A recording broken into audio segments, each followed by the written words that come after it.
ఒక ధనవంతుడు రాత్రి సమయంలో నిద్రపోవడానికి అతడి యొక్క బెడ్రూమ్ వైపు వెళ్తా ఉన్నాడు. కానీ అతడికి నిద్ర అస్సలు రావడం లేదు. విశ్రాంతి కోసం కారు సహాయంతో అతడు ఇంటి నుండి బయటికి వస్తా ఉన్నాడు. సోదరులరా, దారిలో మస్జిద్ కనబడింది. నమాజ్ చేస్తే మనసుకి శాంతి కలుగుతుందన్న ఆశతో అతడు దిగి కార్ని పార్క్ చేసి వజూ చేసిన తర్వాత మస్జిద్ లోపలికి వెళ్ళాడు. సోదరులారా, నమాజ్ చేద్దామని ఎప్పుడైతే నియ్యత్ చేశాడో అతడికి ఒక గొంతు వినబడతా ఉంది. మస్జిద్ లోపల ఎవరో ఏడుస్తా ఉన్నారు. సోదరులారా, ఈ సమయంలో ఎవరు ఏడుస్తున్నారా అని దృష్టి పెట్టి అతడు వింటా ఉన్నాడు. దువా చేసే మనిషి ఏమని అడుగుతున్నాడంటే, ఓ అల్లా, నేను ఎవరి ముందు కూడా చెయ్యిని జాపలేదు. ఓ అల్లా, నాకు కూతురుంది, తన యొక్క వివాహం నేను చేయాలి. ఓ అల్లా, డబ్బులు అవసరం అయ్యాయి అని అతడు అల్లాహని అడుగుతున్నాడు. సోదరులారా, ఆ డబ్బున్నవాడు, ఆ ధనవంతుడికి అర్థమైపోయింది, నాకు ఎందుకు నిద్ర పట్టడలేదు, నాకు ఎందుకు ఈరోజు చిరాకుగా ఉన్నది, నేను మస్జిద్ లోపలికి వస్తే నాకు ఎందుకు శాంతి కలిగింది అని అతడు అర్థం చేసుకున్నాడు. నన్ను సృష్టించిన ఆ సృష్టికర్త ఇతడి యొక్క సహాయం చేయడానికి నన్ను పంపించాడు అని అతడు అనుకున్నాడు.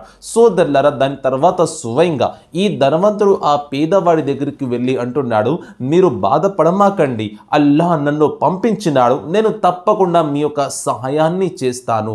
సోదరులారా, అతడు సహాయం చేశాడు మనస్ఫూర్తిగా. ఆ తర్వాత అతడు కృతజ్ఞతతో కూడిన సజ్దాను చేశాడు, అనగా శుక్రానికి సజ్దా అతడు అల్లాహ్కి చేశాడు.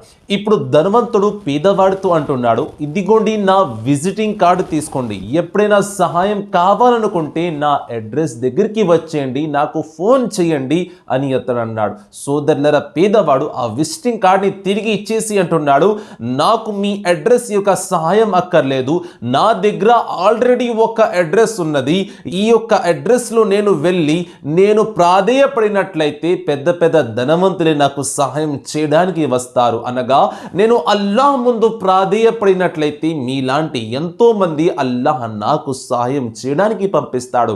నా యొక్క నమ్మకం మీపైన కాదు, మిమ్మల్ని సృష్టించిన ఆ సృష్టికర్త పైన నా యొక్క నమ్మకం ఉన్నది అని సమాధానం చెప్పాడు. కానీ ఈ రోజుల్లో మన యొక్క పరిస్థితి ఏ విధంగా ఉంది? ప్రజలపైన నమ్మకం ఉంటుంది, కానీ అల్లాహ్ పైన నమ్మకం ఉండదు.